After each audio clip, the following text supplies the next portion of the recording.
सिंहासन मन को खींचता है, संतोष से मन को रोका हुआ है। संतोष से जो मन को रोकता है और स्वर्ण सिंहासन के भीतर लालता है, वो स्वर्ण सिंहासन को गाली देना शुरू कर देगा ताकि संतोष करने में सुविधा मिले। हिंदुस्तान, पूरा का पूरा हिंदुस्तान भौतिकवाद को गालियां देता है। वो आदमी भौतिकवादी है, पश्चिम मटेरियलिस्ट है। जितना तुम भौतिकवाद को गालियां देते हो, उतना तुम खबर लाते हो कि तुम्हारे प्राणों में भौतिकवाद की आकांक्षा है। मन के नियम बहुत अजीब। एक आदमी अगर अपनी स्त्री को छोड़ के जंगल में भाग जाए और सन्यासी हो जाए और उसका मन स्त्री से मुक्त न हुआ हो, तो वो घूम फिर के यही कहता रहेगा, कामनी कांचन से सावधान, स्त्री से बचना, स्त्री नरक का द्वार है। वो किसी और से नहीं कह रहा, जोर जोर से अपने से कह रहा है। वो भीतर स्त्री खींच रही है, आकर्षण निमंत्रण दे रही है। वो कह रही आओ, स्त्री भीतर रूप बन रही है, स्त्री भीतर प्राणों को कस रही है। वो उससे बचने के लिए कह रहा है, कामनी कांचन पाप है, स्त्री नरक का द्वार है, स्त्री से सावधान। दूसरों को समझा रहा है, दूसरों के बहाने अपनी ही वाणी को जोर से सुनने की कोशिश कर रहा है ताकि भीतर हिम्मत बनी रहे कि स्त्री नरक का द्वार है, बचो, सावधान रहो। जो आदमी वासना से मुक्त हो जाएगा, उसे स्त्री नरक का द्वार कैसे दिखाई पड़े? जिस आदमी का मन सेक्स से मुक्त हो गया हो, उस आदमी को स्त्री और पुरुष में भेद दिखाई पड़ेगा। बुद्ध एक जंगल में बैठे थे, एक पहाड़ के पास। कुछ लोग शहर से आए थे, युवक, एक वेश्या को लेकर जंगल में पिकनिक के लिए, आमोद प्रमोद के लिए। वे तो सब नशे में चूर हो गए। वेश्या ने देखा कि वे बेहोश हो गए हैं नशे में, वो भाग खड़ी हुई। उसके सारे वस्त्र उन्होंने छीन रखे थे, वो नग्न थी। जब वो भाग गई, उन्हें कुछ होश आया तो उन्होंने कहा वो वेश्या भाग गई, तो उसे खोजने जंगल में निकले।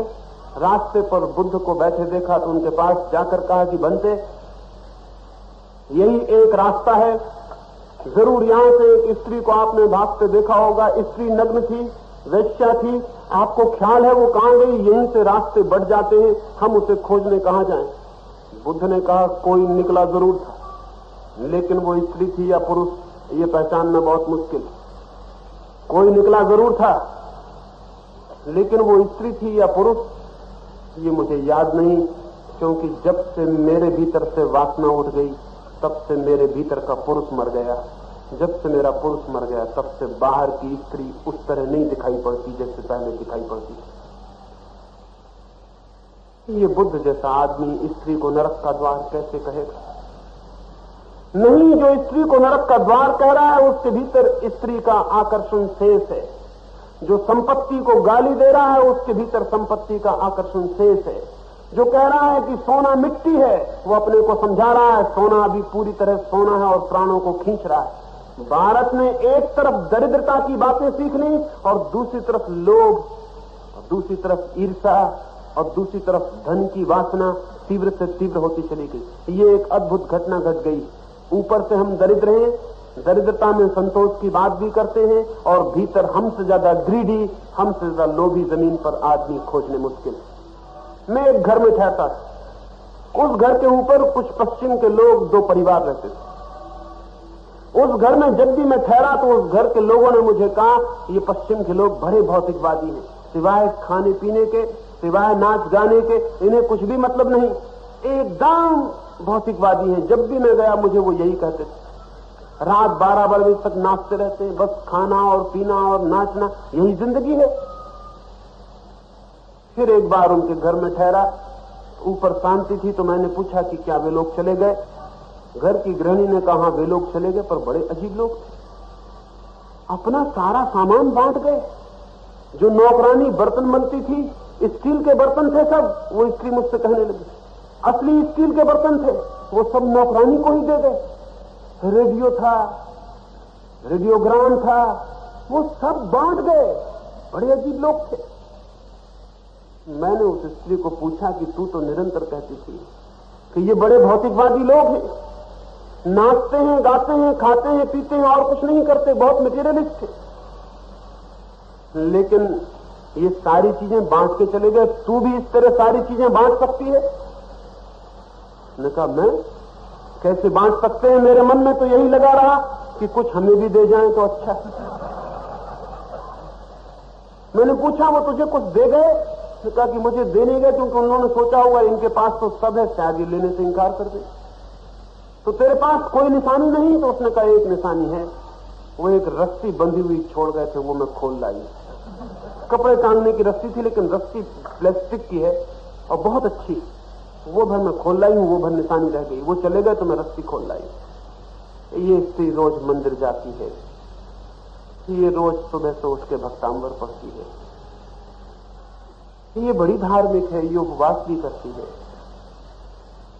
और ये सोचती है कि मैं भौतिकवादी नहीं हूं। और वे लोग जो नाचते थे और गीत गाते थे, वे इसे भौतिकवादी मालूम पड़ते थे।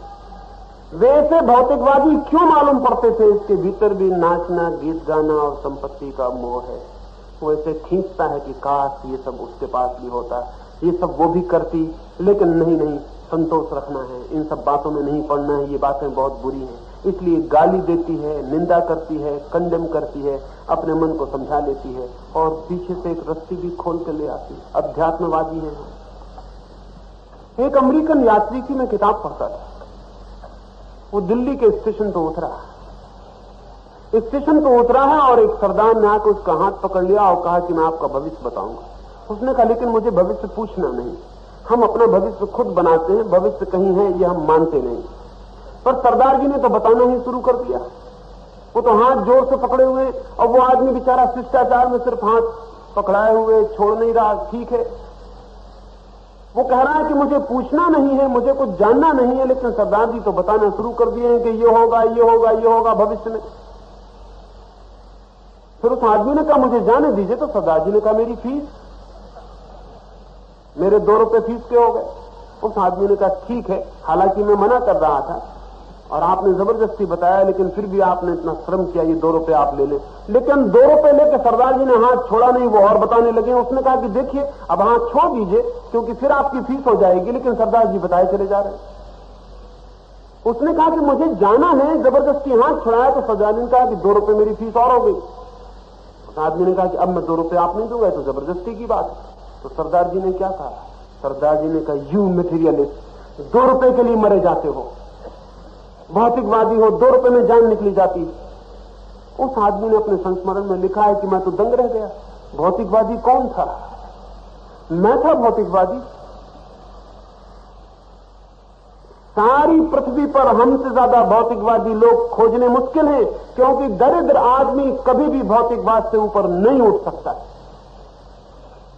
दरिद्र आदमी कभी भी भौतिकवाद से ऊपर नहीं उठ सकता है। समृद्ध आदमी ही भौतिकवाद से उठ सकता है ऊपर, क्योंकि समृद्धि को पाके उसे पता चलता है कुछ भी नहीं है समृद्धि में। धन पाके दिखाई पड़ता है धन में कुछ भी नहीं है। और जिस दिन धन निसार दिखाई पड़ता है, असार दिखाई पड़ता है, उस दिन भौतिकवाद के आदमी ऊपर उठता है। संपत्ति का एक ही बड़े से बड़ा मूल्य है कि संपत्ति से आदमी संपत्ति से मुक्त हो जाता है। धन का एक ही आध्यात्मिक मूल्य है कि धन के उपलब्ध होने से आदमी धन से मुक्त हो सकता है। निर्धन आदमी धन से कभी मुक्त नहीं हो पाता है। धनी आदमी धन से मुक्त हो सकता है। ये देश दरिद्रता को स्वीकार करने के कारण धनी नहीं हो पाया, धनी नहीं हो पाने के कारण धन से मुक्त नहीं हो पाया। लेकिन हम थोटी बातें अपने ऊपर थोपे चले जाते हैं और बिल्कुल ही जीवन और मन के विपरीत काम किए चले जाते हैं। ऊपर से कुछ, भीतर से कुछ हुए चले जाते हैं। सारा व्यक्तित्व पाखंड हो गया है, सारा व्यक्तित्व धोखा हो गया है। और मैंने इसलिए कहा कि गांधी की दरिद्रता की शिक्षा फिर खतरनाक है, फिर वो हमारी पुरानी शिक्षा का ही फल है, फिर वो पुरानी शिक्षा का फिर से पुनरुक्तिकरण है। नहीं, गांधी बहुत प्यारे आदमी हैं, गांधी बहुत अद्भुत आदमी हैं, लेकिन उनके दरिद्रता के दर्शन को अगर भारत ने स्वीकार किया तो भारत कभी समृद्ध नहीं हो सकेगा, और समृद्ध नहीं हो सकेगा तो भारत कभी धार्मिक भी नहीं हो सकता। मेरी दृष्टि में धार्मिक होने के लिए देश का समृद्ध होना अत्यंत आवश्यक है। दरिद्र आदमी कैसे धार्मिक हो सकता है? जिसकी रोटी की जरूरतें पूरी नहीं होती, वो परमात्मा की जरूरत पैदा ही कैसे कर सकता है? परमात्मा मनुष्य की अंतिम जरूरत है, लास्ट नेसेसिटी है। जब जीवन की सारी प्राथमिक जरूरतें पूरी हो जाती हैं तो अंतिम जरूरत का ख्याल आता है। और हम इस देश में गरीब आदमी को परमात्मा की शिक्षाएं दिए चले जाते हैं। गरीब आदमी को परमात्मा की शिक्षा देना अन्याय है। और गरीब आदमी अगर परमात्मा की बातें सुनने भी आता है और परमात्मा के मंदिर में प्रार्थना भी करने जाता है तो आप ये मत सोचना कि वो परमात्मा के पास जा रहा है। जब वो परमात्मा के सामने हाथ जोड़ के खड़ा होता है तब भी उसके मन में यही प्रार्थना होती है कि कल मुझे रोटी मिल सकेगी ना, मेरा बच्चा बीमार है वो ठीक हो सकेगा ना, मेरा काम छूट गया है मुझे काम मिल सकेगा ना। वो परमात्मा के पास भी रोटी रोजी के लिए ही पहुंचता है, परमात्मा के लिए नहीं पहुंच सकता है। वो परमात्मा के पास भी जाता है तो बुनियादी कारण उसका भौतिक होता है, आध्यात्मिक नहीं हो सकता है। आध्यात्मिक जीवन की जरूरत जीवन की सामान्य स्थिति सुविधा उपलब्ध होने पर ही पैदा होती है। जब भारत थोड़ा समृद्ध था तो भारत धार्मिक था। इधर 2000 वर्षों से वो निरंतर दरिद्र से दरिद्र होता चला गया।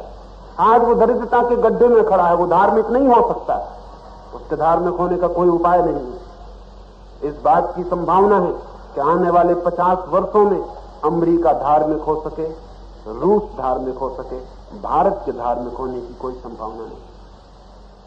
अमेरिका को धार्मिक होना पड़ेगा, रूस को धार्मिक होना पड़ेगा, क्योंकि जैसे ही जिंदगी की सामान्य जरूरतें पूरी हो जाती हैं, जैसे ही शरीर की जरूरतें पूरी हो जाती हैं, पहली बार आदमी की आंखें उस तरफ उठती हैं जो शरीर के ऊपर। शरीर की झंझट जैसे ही छुट्टी हो जाती है शरीर से आदमी आत्मा की तरफ उन्मुख होता है। शायद आपने कभी ख्याल भी न किया हो, पैर में एक छोटा सा कांटा गड़ जाए तो सारे प्राण उसी कांटे के आसपास घूमने लगते हैं। सिर में थोड़ा सा दर्द हो तो आत्मा वगैरह सब भूल जाती है, बस सिर का दर्द ही रह जाता है। जहां पीड़ा होती है प्राण वहीं अटक जाते हैं। भूखे पेट के प्राण पेट के आसपास ही अटके रहते हैं, उससे ऊपर नहीं उठ सकते। लेकिन हम एक बहुत मूढ़तापूर्ण, बहुत एब्सर्ड जीवन दर्शन को पकड़े हुए बैठे हैं। मैं मानता हूं कि समृद्ध आदमी किसी दिन दरिद्र हो सकता है, स्वेच्छा से, वॉलंटरीली, लेकिन स्वेच्छा से दरिद्रता बात ही और है। वो बात वैसी ही है। मैं एक आश्रम में गया, उस आश्रम में उपवास करवाते हैं वो महीने महीने, 2-2 महीने, 3-3 महीने के, और एक महीने के उपवास करने के 500-500 रुपए महीने का खर्च पड़ जाता है। 500 रुपए महीने का खर्च, 1 महीना उपवास करने का। महीने का उपवास बड़ा महंगा है, इससे तो पेट भरना भी सस्ता पड़ता है। फिर वहां जो लोग उपवास करने वाले थे वो बड़े ही आनंद से कहते थे कि 20 दिन कर लिए, 25 दिन कर लिए, 30 दिन हो गए, मेरे 40 दिन हो गए। मैं तो बहुत हैरान हुआ। मैं बिहार भी गया, वहां अकाल में भूखे मरते हुए लोग थे, किसी को 4 दिन से रोटी नहीं मिली थी, उसका चेहरा भी मैंने देखा, और 40 दिन इसने उपवास किया था, इसका चेहरा भी मैंने देखा। इन दोनों में जमीन आसमान का फर्क मालूम पड़ा। वो 4 दिन भूखा रहा था, वो इतना दीनहीन मालूम हो रहा था। ये जो 40 दिन उपवास किया था, ये एक ऐसी आध्यात्मिक गरिमा से भरा हुआ था। बड़ी अजीब बात है। फर्क क्या हुआ? ये उपवास है, वो भूख है। ये उपवास वे लोग करते हैं जो ज्यादा खा गए हैं और ज्यादा खा रहे हैं। भूखे आदमी को कभी खाने को नहीं मिला। भूख और उपवास में फर्क। महावीर की दरिद्रता में और सड़क पर भीख मांगने वाले की दरिद्रता में भी उतना ही फर्क। ज्यादा खाने वाले के लिए उपवास भी एक आनंद हो सकता है, भूख से मरने वाले के लिए उपवास कैसे आनंद हो सकता है? क्वालिटेटिव फर्क है, गुणात्मक फर्क है। और हिंदुस्तान 5000 वर्ष से इस गलत जीवन दृष्टिकोण के नीचे जी रहा है कि हमें दरिद्रता में संतोष कर लेना। गांधी भी फिर पुनः उसी बात को दोहराते हैं, और उसी बात को दोहराने के कारण उन्होंने जो उपकरण बताए हैं, चरखा, तकली, वे उपकरण भारत को दरिद्र रखने के उपकरण सिद्ध होंगे। वे भारत को समृद्ध नहीं बना सकते। समृद्धि पैदा होती है टेक्नोलॉजी से, समृद्धि पैदा होती है विज्ञान से, तकनीक से, समृद्धि पैदा होती है यंत्र से। चरखा और तकली से समृद्धि कैसे पैदा हो सकती है? चरखा और तकली कोई 10,000 पुराने वर्ष के साधन हैं, 10,000 वर्ष पहले के साधन हैं। अगर दुनिया को 10,000 वर्ष पुरानी दरिद्रता में ले जाना है, दुख में ले जाना है, तो चरखे तकली को प्रतीक बनाओ, अन्यथा चरखे तकली से मुक्त होने की जरूरत है। मैं ये नहीं कहता कि गांव में जिन्हें कुछ भी काम नहीं मिल रहा वो चरखा न काटे। मैं ये भी नहीं कहता कि जिन्हें खादी पहनने का शौक हो वो खादी न पहने। मैं कहता ये हूं कि ये भारत के विकास के प्रतीक न बन जाएं, ये हमारे जीवन के देखने के दृष्टिकोण के सिंबल्स न हो। गांधी ने उन्हें सिंबल बना दिया है। हमें ऐसा लगने लगा है कि नहीं, बड़े टेक्निक की कोई जरूरत नहीं है, बड़ी टेक्नोलॉजी की कोई जरूरत नहीं है, बड़े यंत्रों की कोई जरूरत नहीं है, सेंट्रलाइजेशन की, केंद्रीकरण की कोई जरूरत नहीं है, औद्योगिकरण की, इंडस्ट्रियलाइजेशन की कोई जरूरत नहीं है। हमें ऐसा लगने लगा कि एक एक आदमी अपना साबुन बना ले, अपना कपड़ा बना ले, अपनी खेती में काम कर ले, स्वावलंबी हो जाए, बस इसकी जरूरत है। ये खतरनाक बातें हैं। अगर आदमी को हमें ढांचे पर ले जाने की कोशिश किए तो आदमी का जीवन स्तर पशु के स्तर पर गिर जाने का अतिरिक्त कोई रास्ता नहीं होगा। आदमी का जो इतना जीवन स्तर ऊपर उठा है वो तकनीक का परिणाम है। और जिस दिन सारी मनुष्य जाति का जीवन स्तर इतना ऊंचा उठ जाएगा जितना जीवन स्तर बुद्ध और महावीर का ऊंचा रहा होगा, तो मैं आपसे कहता हूं पृथ्वी पर करोड़ों बुद्ध और महावीर एक साथ पैदा हो सकते हैं। यह आकस्मिक नहीं है कि राजघरानों से इतने बड़े सन्यासी पैदा हुए। इतने बड़े सन्यासी राजघरानों से ही पैदा हो सकते हैं, क्योंकि राजघरानों में ही संपत्ति की और शरीर की व्यर्थता का पहला अनुभव होता है और आंखें उस तरफ उठती हैं जहां जीवन की और गहरी सच्चाइयां हैं, जहां और बियॉन्ड और दूर और अतीत और ऊपर के शिखर हैं। उन तक आंख तभी उठती हैं जब जीवन की नीचे से पृथ्वी शांत सुविधापूर्ण हो जाती है। तो मैं मानता हूं कि चरखा और तकली को अगर हम प्रतीक मान लेते हैं और अपनी आर्थिक जीवन व्यवस्था का केंद्र बना लेते हैं, और अगर हम ये स्वीकार कर लेते हैं कि विकेंद्रीकरण करना है, बड़े उद्योग से बचना है, बड़ी टेक्नोलॉजी और बड़ी साइंस को नहीं आने देना है, तो हम बहुत घातक स्थिति में पहुंच जा सकते हैं। हम दरिद्र हैं हमेशा से, हम और भी दरिद्र हो सकते हैं। सारी दुनिया समृद्ध होती चली जाएगी, उसके किनारे हम एक दरिद्रता का हिस्सा बन जाएंगे। आज भी हमारी हालत वैसी ही है जैसे किसी करोड़पति के भवन के सामने कोई भिखमंगा खड़ा हो। आज भी हमारी हालत दुनिया के राष्ट्रों के मुकाबले एक भिखमंगे राष्ट्र की हालत है। यह हालत रोज बदतर होती चली जाएगी। एक तरफ तकनीक का उपयोग मत करना, केंद्रीकरण की भावना को रोकना, तोड़ना, दूसरी तरफ बिल्कुल हाथ से चलने वाले साधन जो आदिम हैं उनका उपयोग करना, और तीसरी तरफ बच्चों को पैदा करते चले जाना। 20-25 वर्ष में ये मुल्क अपने हाथ से अपनी सुसाइड कर लेगा, आत्महत्या कर लेगा। गांधी जी कहते हैं कि संतति नियमन के पक्ष में भी वो नहीं है। वो कहते हैं कि वर्क कंट्रोल के पक्ष में भी वो नहीं है। वो कहते हैं ब्रह्मचर्य से नियमन होना चाहिए। ब्रह्मचर्य से कितने लोगों ने कब नियमन किया है, कितने लोग नियमन कर सकते हैं, कितने लोग करेंगे, और हम प्रतीक्षा कब तक करेंगे। लेकिन गांधी कहते हैं कि नहीं, कृत्रिम उपाय का हमको उपयोग नहीं करना है। बर्थ कंट्रोल के साधन कृत्रिम है, आर्टिफिशियल है, उनका उपयोग नहीं करना है। गांधी की ये बातें अवैज्ञानिक हैं। गांधी भले आदमी हैं, इससे ये मतलब नहीं होता कि गांधी जो भी कहेंगे वो वैज्ञानिक होगा। कई बार बड़े गलत आदमी बड़ी ठीक बातें कहते हैं, कई बार बड़े ठीक आदमी बड़ी गलत बातें कहते हैं। और सच तो यह है कि गलत बातें हम तभी स्वीकार कर पाते हैं जब बहुत भले आदमी उनको कहते हैं। अगर चरखे और खादी की बात किसी और ने कही होती गांधी के अलावा, हिंदुस्तान कभी मानने की फिक्र नहीं करता। वो गांधी इतने अद्भुत आदमी है कि वो कुछ भी कहेंगे तो हमें लगता है इतना बड़ा व्यक्ति, इतना महिमावान व्यक्ति, इतना ऊर्जस्वी, वो जो भी कहता है ठीक कहता होगा। अगर हम मार्क्स की व्यक्तिगत जिंदगी को देखें तो मार्क्स की व्यक्तिगत जिंदगी में कुछ भी नहीं है जिसको उदात्त कहा जा सके, ऊंचा कहा जा सके। सुबह से सांझ तक सिगरेट पी रहा है, शराब पी रहा है। जिंदगी में कुछ ऐसी ऊंची बात नहीं है, जिंदगी में कोई ऐसा बड़ा भारी प्रभाव नहीं है। नौकरानी से गलत संबंध है, नाजायज लड़का पैदा हो गया मार्क्स को। मार्क्स की जिंदगी में कुछ भी नहीं, छोटी सी बात में क्रोध से भर जाता है, बहुत इगोइस्ट है, बहुत ईर्ष्यालु है।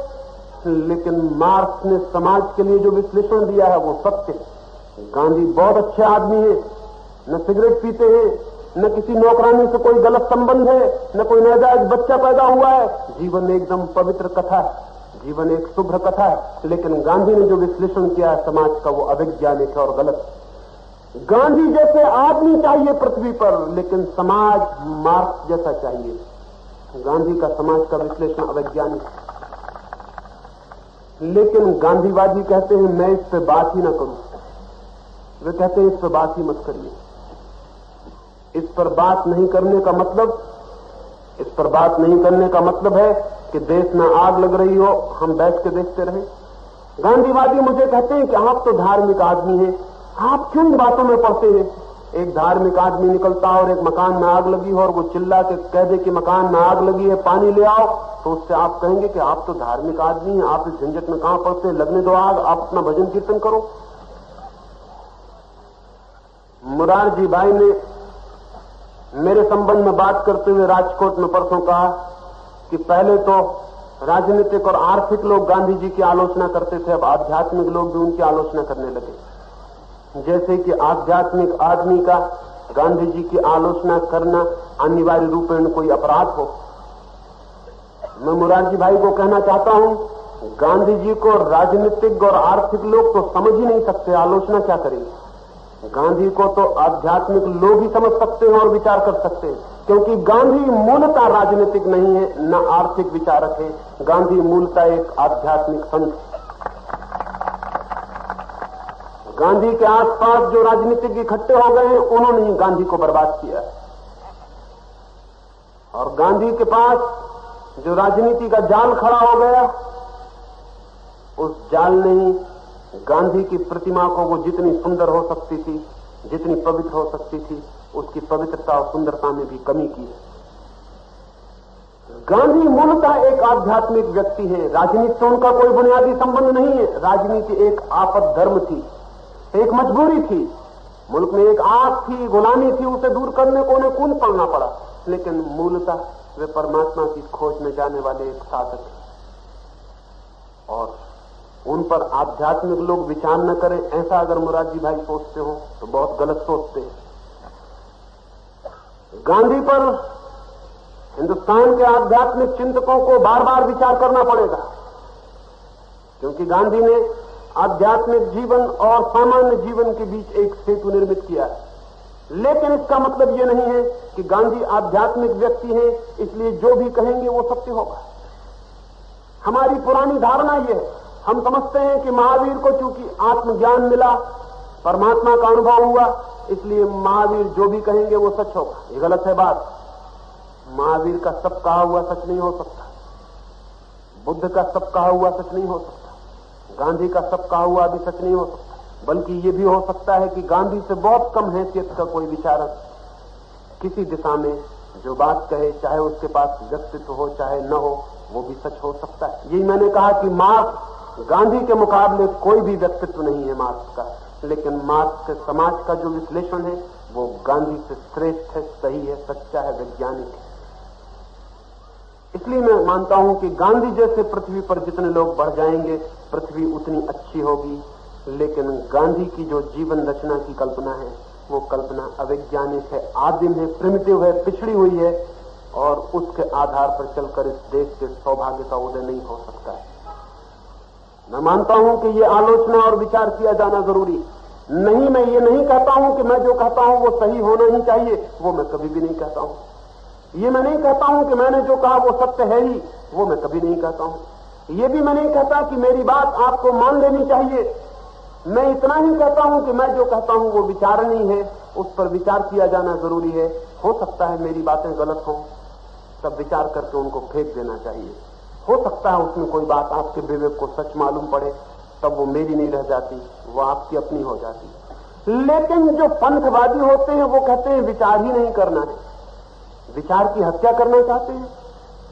मैं गुजरात गया तो वहां मुझे लोगों ने कहा कि इंदुलाल याग्निक ने कहा कि मेरा बहिष्कार करेंगे, गुजरात में नहीं आने देंगे। मैंने कहा अगर गुजरात पागल होगा तो इंदुलाल की बात मानेगा, गुजरात पागल नहीं।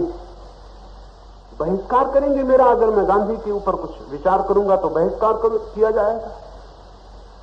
तो अगर गांधी की आत्मा कहीं भी होगी तो इंदुलाल याग्निक को देख कर रो रही होगी कि ये मेरे गांधीवादी हैं, इन्हीं लोगों के लिए मैंने लड़ाई लड़ी, इन्हीं के लिए जीवन कुर्बान किया, इन्हीं के लिए बर्बाद हुआ।